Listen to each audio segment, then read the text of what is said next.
Technical setup સમજી લઈએ. જ્યારે આટલું એક પરિસ્થિતિ આપણને ખબર જ છે કે અત્યારે તો કોઈ રે ઓફ એઝ ઓફ નાવ નથી માર્કેટમાં દેખાડી રહ્યું નહીં. ઇવન જે ગઈકાલ સુધીના ડેવલપમેન્ટ જોઈએ, હવે ઓવર ધ વીકેન્ડ વધારે એવું લાગી રહ્યું છે કે શું થશે. આટલું નેગેટિવ વાત કરવાનો મતલબ એટલા માટે અત્યારે બની રહ્યો છે કે એક જે હકીકત છે, જે પરિસ્થિતિ છે, એનો એક સામનો કરીએ.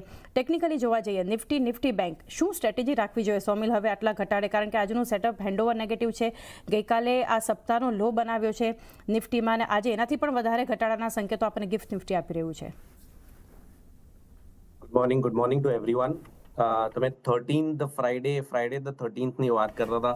આઈ થિંક યુ નેવર નો કે ટુડે બીકમ્સ અ બોટમ, એક શોર્ટ ટર્મ બોટમ બની જાય. યુ નેવર નો. એટલે મને હું ઓન ધ નેગેટિવ સાઈડ નથી વિચારી રહ્યો, હું ઉલટાનો પોઝિટિવ સાઈડ વિચારી રહ્યો છું. બિકોઝ ધ માર્કેટ્સ, આપણે અગર લેવલ્સની વાત કરીએ, એકદમ પ્યોર ટેકનિકલ્સની વાત કરીએ, તો ઓલરેડી આપણે બહુ સારો ઘટાડો જોઈ લીધો છે. મોમેન્ટમ ઇન્ડિકેટર્સમાં હવે બહુ બધા સારા સ્ટોક્સમાં, મોટા સ્ટોક્સમાં પોઝિટિવ ડાયવર્જન્સ આવવાના શરૂ થઈ ગયા છે. હું અહીંયાથી ડેફિનેટલી ટ્રેન્ડ ડાઉન છે, લો ટોપ લો બોટમ ફોર્મેશન્સ છે, બધા એવરેજીસની નીચે ચાલી રહ્યું છે. Nifty, bank Nifty, all of them. But there are a lot of stocks. Nifty ને બેંક નિફ્ટીમાં હજી પણ પોઝિટિવ ડાયવર્જન્સ નથી, પણ ઓવરસોલ્ડ ઝોનમાં આવી ગયું છે. એટલે અહીંયાથી મને એવું લાગે છે કે એક બાઉન્સ બેક ડેફિનેટલી બને છે, અને આપણે ડેફિનેટલી અહીંયાથી મિડ કેપ્સ ને સ્મોલ કેપ્સથી આપણે દૂર રહેવું જોઈએ.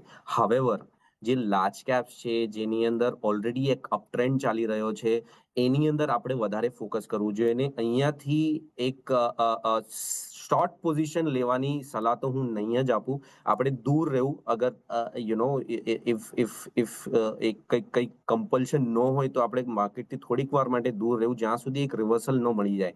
અને આસપાસ જ 23,500 23,400 બહુ જ ક્રુશિયલ સપોર્ટ છે ફોર નિફ્ટી, અને ત્યાં ક્રુશિયલ સ્વિંગ લોસ છે. એટલે 23,500 23,400 બહુ જ ક્રુશિયલ છે.